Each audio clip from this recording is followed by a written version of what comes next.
it's me, Michelle. Some of you might know me as RaspberryBlueSky on Instagram, and I am over the moon excited to be on the StencilGirl blog today. Wow, woohoo, I am celebrating, let me tell you. I'm a bit nervous, and I hope you bear with me because of me being nervous, so I always talk with my hands. I want to show you a very, very simple project with my all-time favorite stencils from StencilGirl. This one is from Ray Missigman, and I think it's called Puddles. I'm going to link it below. And this one's from Tracy Bautista. It's the Deconstructed Xenia. And I'll be using these two. Like I said, my all-time favorite stencils. That's why I'm so excited. And I'm a feather lover. And I've collected some feathers over the years at the lake or wherever I am. You know, sometimes in the city when I see a feather lying on the street, I'll just pick it up and take it home with me. And I have so many feathers. And I use them every once in a while. And I love doing this project. So I want to show it to you today. And I'm also using acrylic paint. These are Amsterdam acrylics, and I'll also link them below. This is the Neon Reflex Rose, and this is a yellowish something or another, also from Amsterdam. I'm using a makeup sponge and some gesso, and that's it. Later on, I'll show you what you can do with your feathers afterwards, but let's keep it simple at the moment. And I'm also going to use some masking tape because it's just much easier if you stick these feathers down to work on with them. It's a bit tricky at times, but it works. You just hold it and stick it down. There you go. It's much easier to work with this way. And it's not a problem if your feathers are white or gray or black or brown. It doesn't matter at all. So I was just going to stick them down. And you don't have to watch out for these little feathery things. And that's why I'm using different kinds of feathers to show you that it works on all feathers, even the small ones.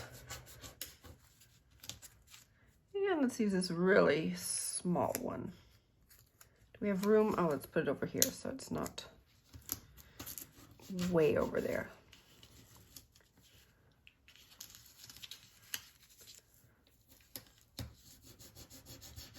Might have to hold it a bit at first. So there you go.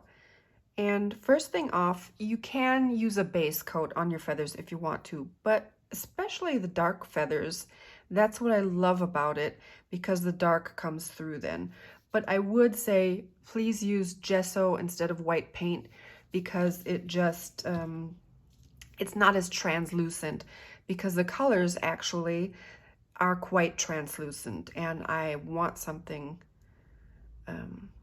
yeah, that has color to it because that's the fun thing about this. And with our makeup sponge, I'm just gonna, I think I'm gonna use this one first. You can, whatever you want, use 2 or 1 or any other stencil, right? But as these are my favorites, I am going for this, and I just want to show you. I'm not gonna use a base coat. I'm not gonna put any gesso on them because I want that dark to show through, right?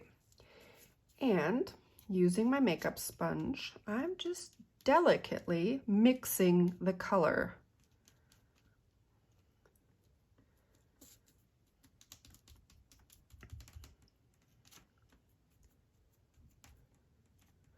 And we want more layers, right? So we don't want to put too much paint on. We want to keep it light and not too heavy. Because if you put too much paint on it, first of all, the feather won't handle it. It's just too delicate. And it's much nicer if you have smaller, thinner layers.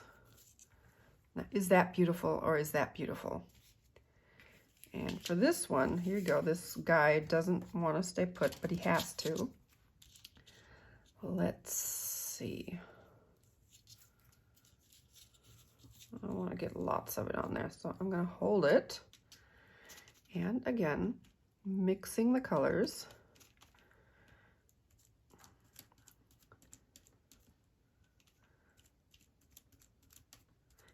And delicately tapping it on.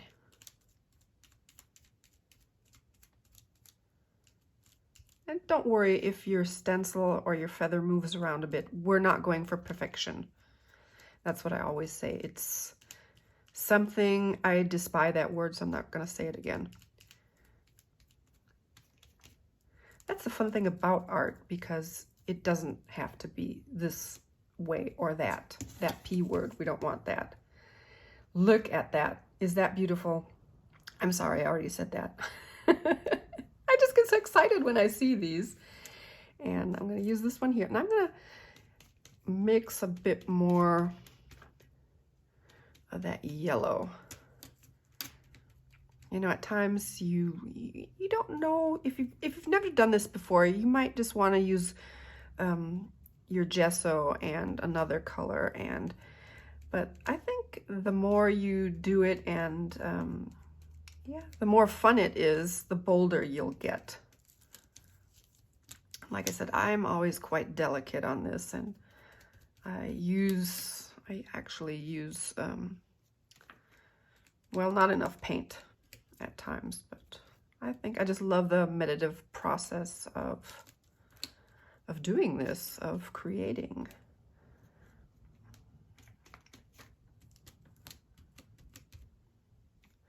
And those delicate marks when you start mixing them. And yes, I do use a lot of white, a lot of gesso, because that's what I love. I love this light and airy feeling, especially on the feathers. But choose colors. You can also use black gesso if you prefer. You might want to try that. So I'm just gonna go over that. So, and let's delicately take it off. Ooh, yes. Ooh, yes. Ooh, yes.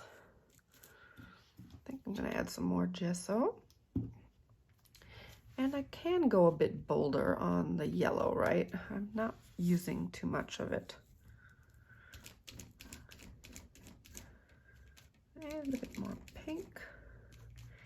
And when you mix your pink and your yellow, it gets to an orangish.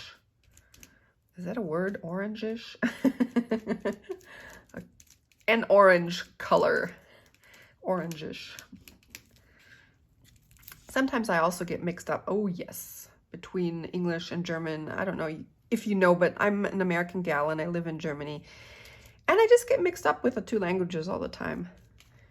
And of course, there's the Bavarian tongue where I live here in southern Germany. And yeah, I'm not too good at mixing. I always mix up the languages. So when I want to say something, I sometimes, you know, it just pops in. The word pops into my head in English, and I, you know, well, just, that's something different. I just want to let you in on that. So if you hear a German word and I don't realize it, you know.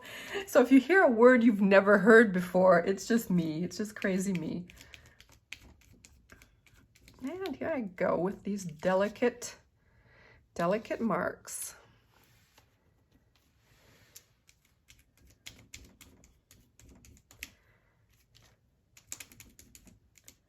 Yes, I'm getting bolder along the way.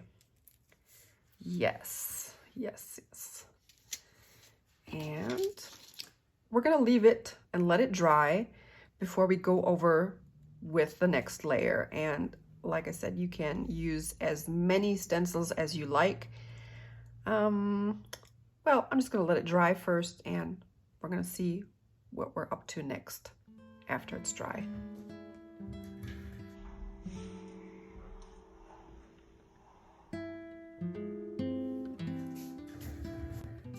So I let these set to dry, and they are dry. And I'm just gonna go over them again.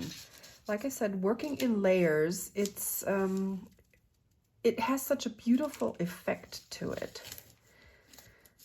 This one's a bit stubborn. And I'm just going to go over it again, maybe using the same stencil or maybe using the other stencil. Let's try both.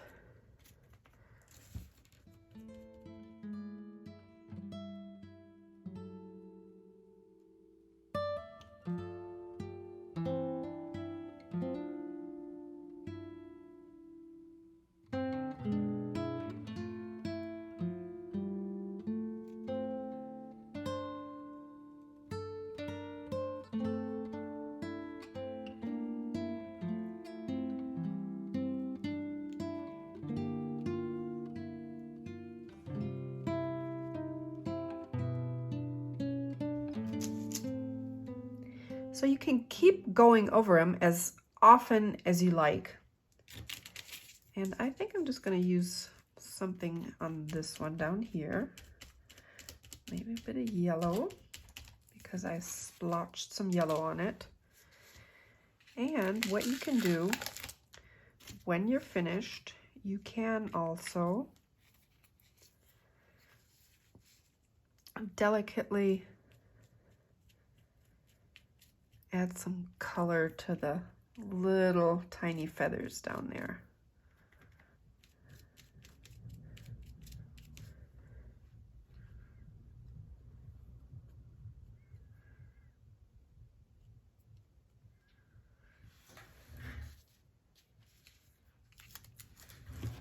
I think I'm going to add some bit of color to this down here. And just holding it.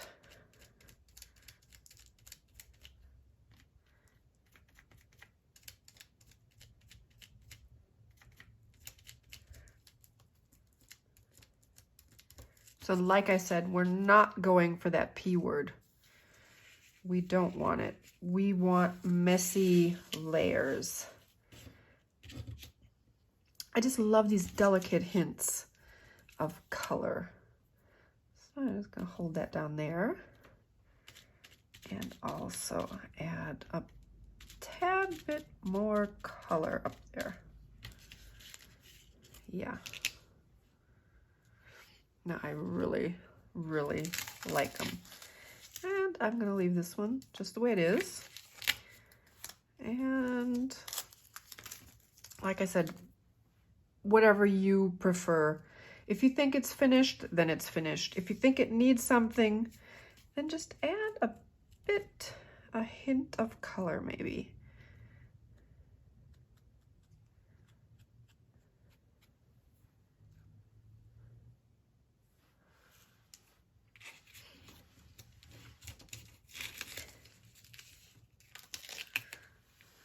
Oh yes. And I love the way that the feather, it moves in any direction and it will dry that way. And that is so beautiful. And again, I'm just going to add some hints of color. And what you can also do is when they're dry, when they're finished, you can use a white or any other color, an acrylic marker. You can write on it if you want. You can just make little dots. That's what I love to do, just adding little teeny tiny dots. I'm not really thinking, I'm just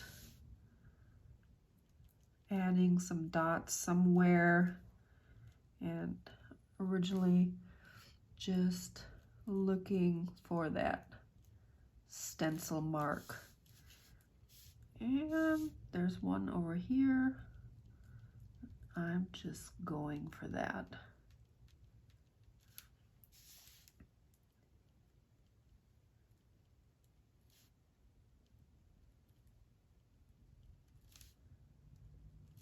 Yeah.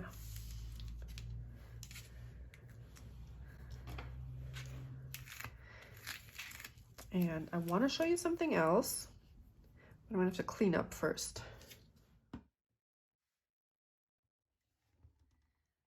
So Oh, and if you want, you can also personalize those treasure feathers, right?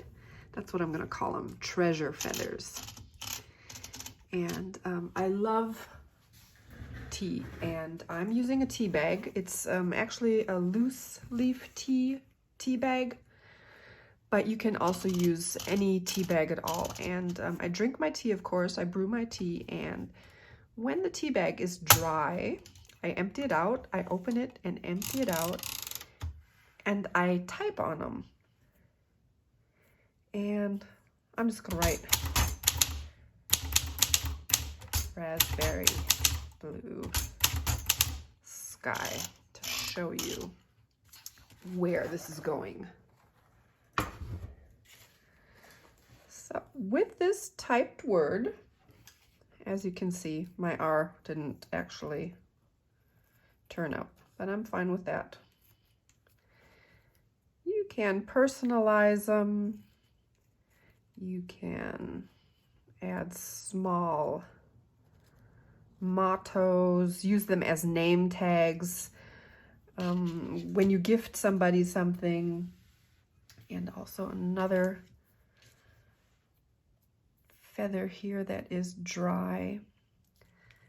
And simply by using some matte medium and a small brush, this one's actually a bit big, but I'm going to use it anyway. Adding some of your matte medium, you can adhere it to that feather. I'm just going to cut off the excess tea bag.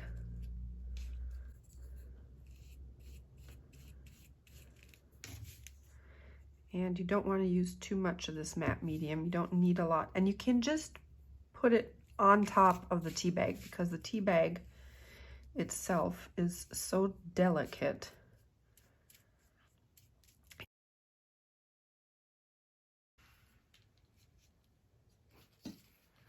I have some more right here. Spread your wings and fly.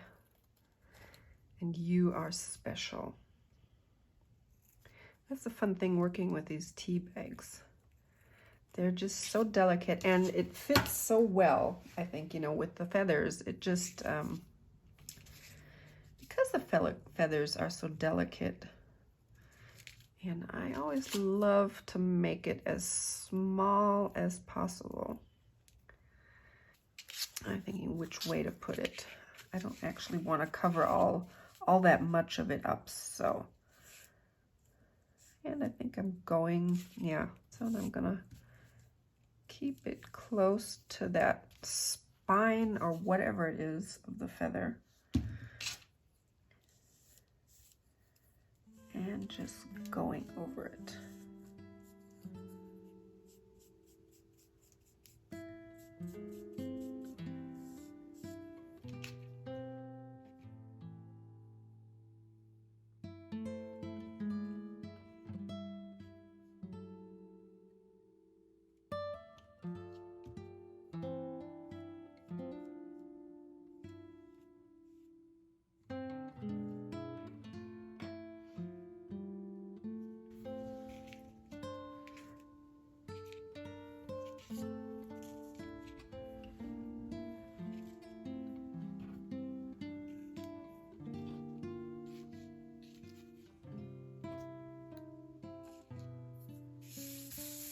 There you go.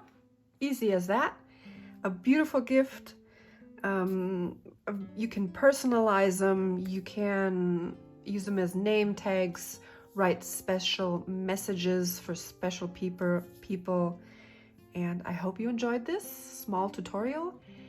And again, I'm over the moon excited to be here today. And I know I was a bit nervous, but hey, this is StencilGirl. Thank every one of you. Thank every one of you for watching this. Love you. Thank you, StencilGirl. Thank you, Mary Beth Shaw. And thank you, Mary. Love you all. Bye-bye. Thank you. My message to you, spread your wings and fly. Thank you once again for watching.